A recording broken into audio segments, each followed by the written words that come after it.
Thank you. मेरे ख्याल से आप में से जितने लोग होंगे उसमें कोई ऐसा नहीं होगा जो रवीश को जानता पहचानता नहीं होगा, इसलिए किसी लंबे चौड़े परिचय की ज़रूरत नहीं है। और ये सुबह कुछ खास है रवीश।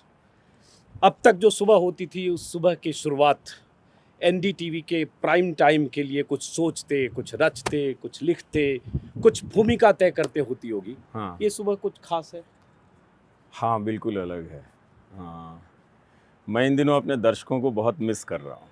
सुबह उठता हूँ तो लगता है कि वो कहाँ चले गए हैं नहीं, पता नहीं वो मेरे बिना क्या कर रहे होंगे और उनके बिना मैं क्या कर रहा हूँ। क्योंकि अक्सर मैं सुबह जब उठता था तो मेरी एक ही दिनचर्या थी कि कभी पूरी नींद तो आई नहीं, तो उठा और लैपटॉप उठाया और लिखना शुरू कर देता था। उस पूरे प्रोसेस में लगता था कि कोई एक दर्शक इस लाइन पे बैठा हुआ है, कोई एक दर्शक इस लाइन पे बैठा हुआ है, और शाम तक जाते जाते लगता था कि सारे एक ही कमरे में आ गए हैं जो सुबह से मेरे साथ थे और उनसे बातचीत हो रही है। पर अब वो सिलसिला टूट गया, वो माध्यम तो है नहीं है। और जो रोज़ रात को करने का एक जो अभ्यास होता था वो भी अब ख़त्म हो चुका है। तो एकदम से समझिए कि आपने कूदा तो था जहाज़ से और पैराशूट से आप बंधे थे, लेकिन बीच सफ़र में किसी बड़े गोदी सेठ ने वो पैराशूट काट दिया। तो अब मैं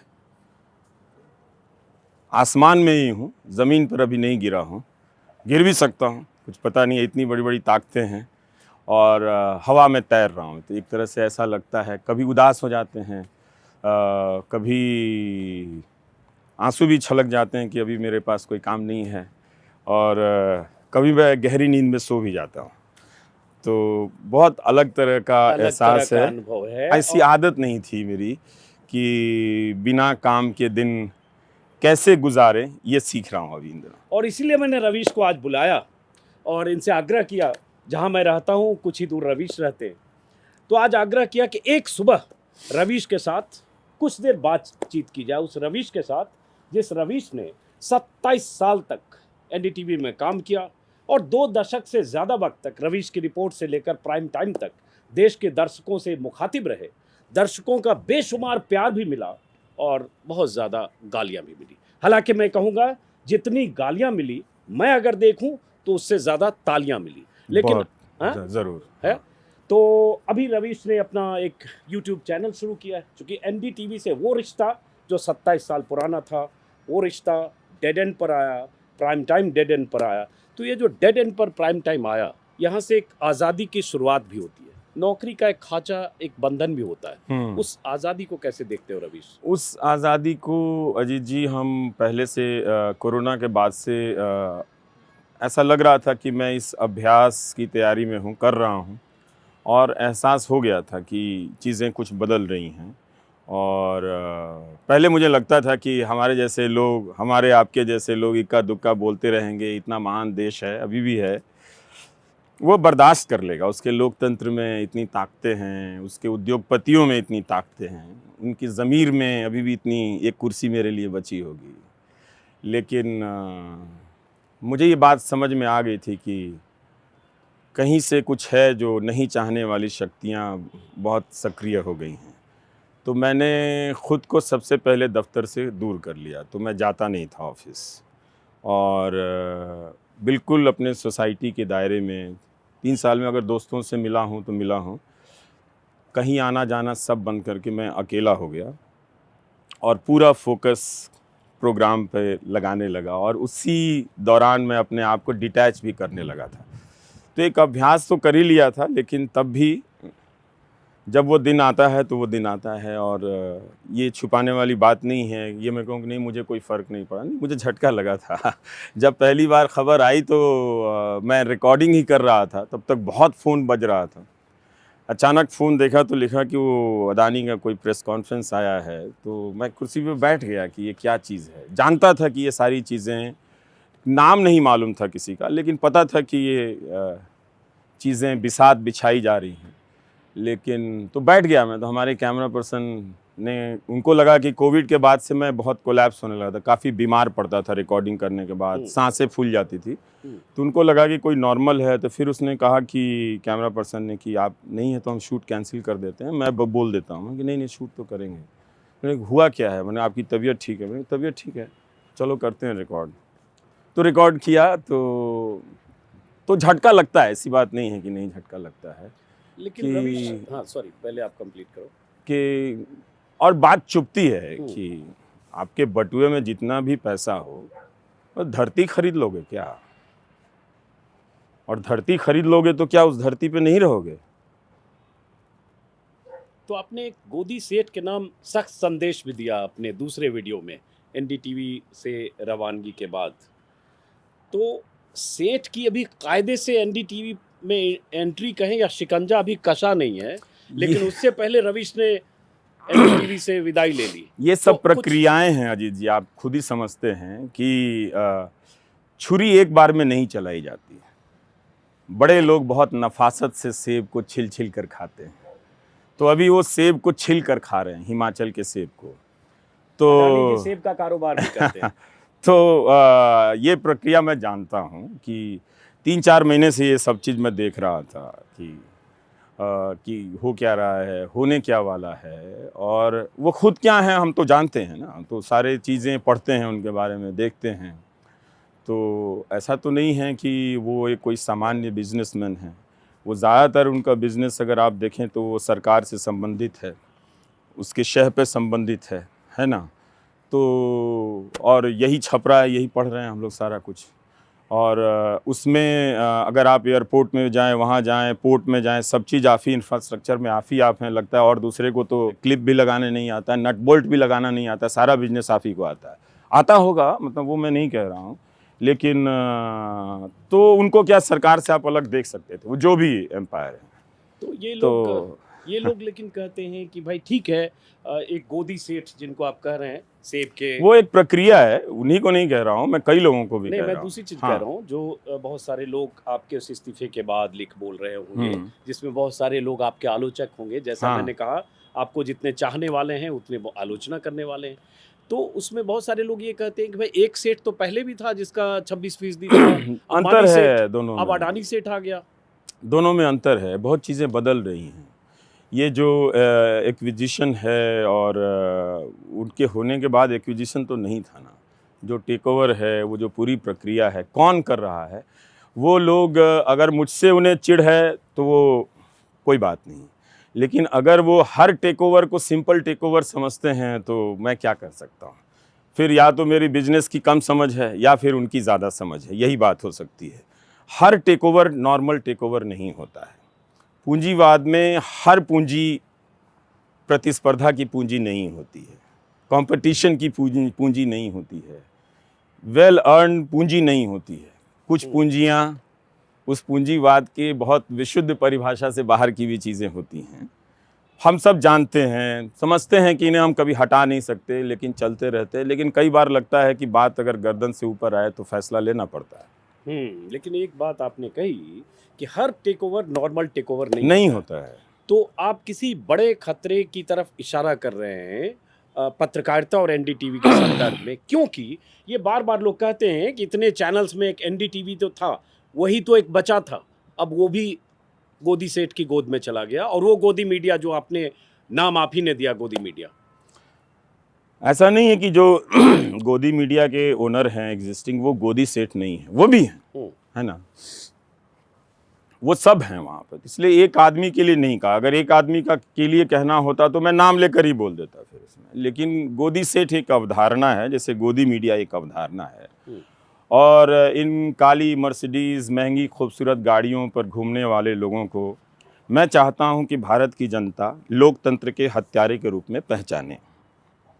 मैं दुनिया में रहूं ना रहूं ये इम्पॉर्टेंट नहीं है, लेकिन मैं अपनी ज़िंदगी में अपनी क्षमता, अपनी बुद्धि, अपनी हताशा, अपनी निराशा, अपनी उम्मीदें, अपनी महत्वाकांक्षा या बहुत हौसला या बहुत अति उत्साह में ये बात मैं दर्ज कराकर इस दुनिया से जानना चाहता हूँ कि बहुत सारे सफल लोग महंगी महंगी गाड़ियों में जो चमचमाते हुए आते हैं, भारत के लोकतंत्र की गर्दन पर सेब की तरह मीठी मीठी छुरी चला रहे हैं।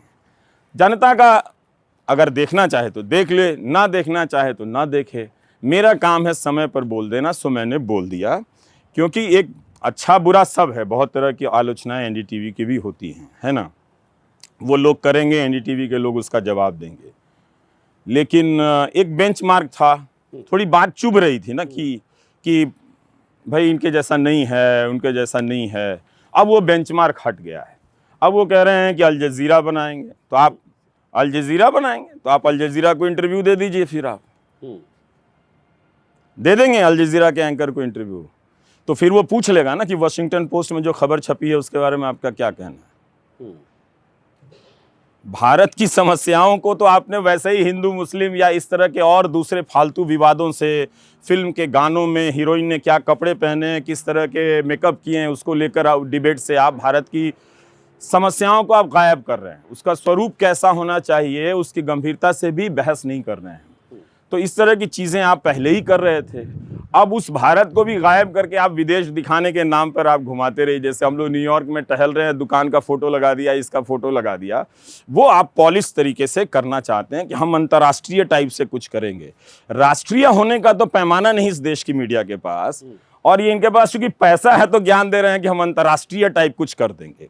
तो ऐसा नहीं है कि वहाँ भी, मैं इस बात से भी अवेयर हूँ, जागरूक हूँ इस बात को लेकर भी कि वहाँ की भी मीडिया में कोई बहुत स्वर्ण युग नहीं चल रहा है। न्यूयॉर्क टाइम्स, वाशिंगटन पोस्ट, इन सब के भी अपने अपने अंतर्विरोध हैं। वहाँ पे बहुत सारे सवाल उठ रहे हैं कि किन बातों पर आप चुप हैं, किन बातों पर आप बोल रहे हैं। तो ऐसी बात नहीं है।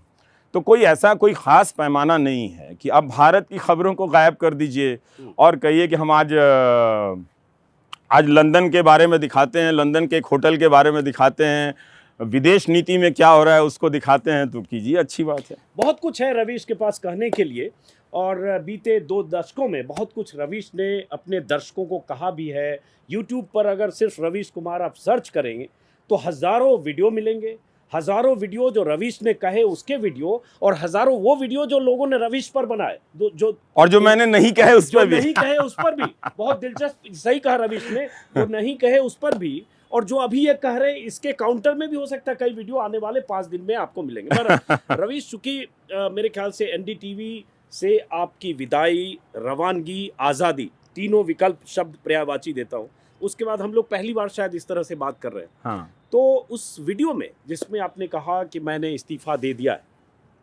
जिसको अब तक 8 मिलियन से ज़्यादा लोगों ने देखा है, और आज ही सुबह मैं देख रहा था 1,37,000 लोगों ने, उससे ज़्यादा लोगों ने कमेंट किया। अपने आप में बड़ी बात है। मुझे याद नहीं कि इस देश में यूट्यूब पर कोई ऐसा पत्रकार हो पहले, न भूतो न भविष्यति, जो 20 दिन 15 दिन के अंदर जिसके 3 मिलियन से ज़्यादा सब्सक्राइबर हों और किसी एक वीडियो में 1.5 लाख, मतलब 1.5 लाख हो जाएगा, 137 लोगों ने कमेंट किया। उस कमेंट को मैंने पढ़ा है, उस पर हम आगे बात करेंगे कि उसमें क्या है, लोग क्या कह रहे हैं। लेकिन उस वीडियो में एक बात जो रवीश आपने कही कि आज की शाम अलग है, या ये शाम अलग है, चिड़िया अपने घोंसले में लौटी, घोंसले की तरफ लौटी तो उसका घोंसला कोई ले गया है, लेकिन एक खुला आकाश है तो घोंसला ले गया, आपने ये कह दिया। अब खुला आकाश क्या है? वैसे हम आकाश के नीचे ही हैं अभी, और ये पीछे पूरा खुला आकाश है, बट रवीश का वो आकाश क्या है? जैसे पोस्ट ट्रुथ बोलते हैं ना, बहुत चला है। पोस्ट एनडीटीवी क्या है? जब उस दिन तो मैं, आप जानते हैं अजीत जी की, मैं सिर्फ काम ही करता था और मेरी कोई बहुत सामाजिक ज़िंदगी नहीं थी। आप बहुत जगह गए होंगे, पार्टियों में गए होंगे और लोगों से मिलते जुलते होंगे, लेकिन कभी आपने मुझे वहाँ नहीं देखा होगा। ये सब इधर हाल के 1-2 साल में मैं ज़रूर करने लगा था, जाने लगा था लोगों से। मैं उस अपने काम को बहुत प्यार करता था, और उस काम को मैंने कि लोकप्रिय होना है या कुछ अचीव करना है, इसके लिए कभी नहीं किया। उस काम को कैसे और बेहतर करना है, कैसे लोगों के दिलों में उतार देनी है ये बात, उसके लिए किया। तो बहुत लगाव था मुझे उस काम से, और उस दफ्तर से भी मुझे बहुत लगाव था। ऐसा नहीं है कि किसी दफ्तर से आपकी सिर्फ अच्छी यादें जुड़ी रहती हैं, बहुत बुरी यादें भी मेरी हैं वहाँ, बहुत बुरी यादें हैं, बहुत अच्छी यादें भी हैं। लेकिन इन सब के बाद चूँकि मैं वहाँ काम करता था, तो मुझे उस छोटे से कमरे में, बहुत छोटा कमरा है, मतलब 2 लोग 3 लोग खड़े नहीं हो सकते, इतना छोटा कमरा है। तो 2 लोग बैठते थे हम लोग, और बहुत छोटा कमरा है उसमें। तब एक क्या ही बोले मतलब। तो लेकिन हम एक खिड़की थी, पीपल का पेड़ था, देखता रहता था, टाइप करता रहता था, काम करता रहता था। बहुत लगाव था जी मेरा उस। और मैं कभी दफ्तर में बायोमेट्रिक्स पे साइन नहीं करता था। कहता था ये इंसल्ट होगा मेरे जैसे लोगों के लिए कि मैं रोज़ काम करूं, सुबह से लेकर शाम तक काम करूं और बायोमेट्रिक्स पे मैं उंगली भी लगाऊं। तो खैर मुझे ये किसी ने आज़ादी मिली हुई भी थी। किसी ने नहीं कहा कि आप क्यों नहीं लगा। आज नहीं, जब वो सिस्टम कई साल पहले लगा था तब भी किसी ने आके नहीं कहा, क्योंकि ऐसा माना जाता है कि 2014 के बाद लोग मुझे जानते हैं, पर ऐसी बात नहीं है। मुझे लगता है कि इससे कहीं ज़्यादा 2014 से पहले लोगों का प्यार मिलता था। और एक ही फर्क आया, 2014 के हाँ, पहले पहले इस तरह प्यार से की तादाद, अनुपात बहुत ज्यादा हाँ, था, जो अनुपात थोड़ा 2014 हाँ, के बाद बदला है। पर मेरा अपना मानना है कि 2014 से पहले बहुत ज़्यादा अटेंशन था लोगों का मेरे ऊपर। बस जो लोग नोट करने वाले होते हैं वो अंग्रेजी के अहंकार में थे, तो वो नोट नहीं कर पा रहे थे कि कौन है। लेकिन मैं जानता था कि मैं तब भी किसी शहर में जाता था तो अपने कैमरा पर्सन से ज़रूर कहता था कि किसी को पता ना चले कि हम इस होटल में रुके हैं। संभालना बहुत मुश्किल हो जाता था जी लोगों को तब भी, मतलब कमरे में दिन रात लोग आ रहे हैं, खाना लेकर आ रहे हैं, कोई कपड़े लेकर आ जाता था, कोई चादर लेकर, कुछ भी लेकर आ जाते थे। तो बहुत लगाव था, और उसको छोड़कर उस दिन जब छूटा तो बहुत बुरा तो लगा ही। भावुक भी और हुए आप। हाँ, अगस्त के बाद मैं एक दिन दफ्तर गया था। वो शुक्रवार का दिन था, छुट्टी लेकर दफ्तर गया था। वैसे बहुत कम लोग छुट्टी लेकर दफ्तर जाते हैं। तो उस दिन मुझे लगा कि ये मेरा जो घर है, जहाँ मेरी आत्मा रहती है, अब यहाँ से उसके जाने का वक्त है। तो प्राण जो है वो शरीर छोड़ रहा है। तो उस दिन मैं जितने भी लोग दफ्तर में थे, कैसेट लाइब्रेरी में मैं गया, पीसीआर में गया, एडिट बे में गया, अपने उस कमरे में 2-3 मिनट के लिए रहा, खूब अच्छे से घूमा वहाँ पे, महसूस किया और अपने आप को समेट के वहाँ से बाहर आ गया। जब बाहर आया तो मैं उस दिन हमेशा हमेशा के लिए उस जगह से बाहर हो गया था। और गाड़ी में थे अकेले, तो रोते रोते आए कि वो छूट गया। तब तक मैंने किसी को कहा नहीं था कि मैं इस्तीफ़ा दूंगा या क्या करूंगा।